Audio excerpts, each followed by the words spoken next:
Hi everyone, Michael from Blink Tea, and it is cold brew season at my house. It's always cold brew season at my house.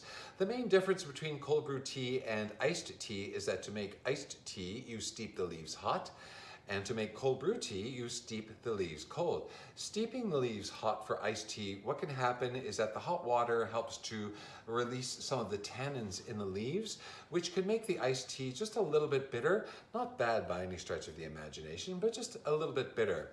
Whereas with cold brew tea, the cold water, the cold brew process, keeps the tannins at bay. So then it results in a beverage that has a little sweetness, a little more softness, a little more authenticity to the taste of the leaves themselves. Very, very easy to make cold brew tea. I am using a steeping jug as opposed to a jar, but you can use a jar. Steeping jug comes with a strainer built into the top. You need to steep the leaves before you enjoy the cold brew tea, just as if you're making iced tea, the same thing. So, easy peasy to make. 1 teaspoon, I'm making 4 cups, so 1 teaspoon of tea per cup. We're using cream of Earl Grey. I don't know if you can smell that. It smells incredible. So that's 1, we're making 4 cups, so 1 teaspoon per cup, as I said, 3 and a mess, 4. And then what I do is I add 1 extra teaspoon just to add a little bit more flavor. And there you go, done.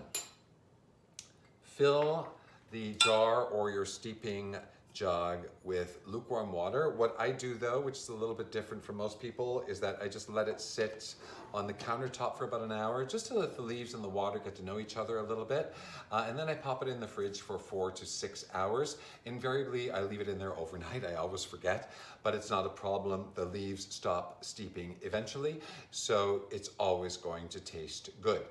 To enjoy cold brew tea is just as easy as making cold brew tea.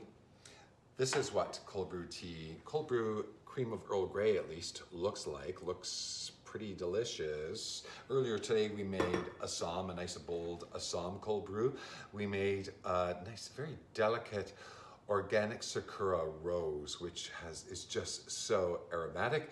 And we also did an elderberry hibiscus herbal cold brew, which is just a gorgeous shade of red, and again, very aromatic and very, very full of taste. So back to tasting your cold brew. Again, very simple. The nice thing about cold brew is that you dictate how much sweetener you put into it, if you put any sweetener at all. I would suggest using a liquid sweetener. We're using organic honey here, but you can use an organic agave syrup, or you know what, maple syrup and masala chai. That's a hint from me to you. Give it a try, you will thank me. As much sweetener as you like, pop in some ice if you like, then just pour it into your glass, pretty obvious.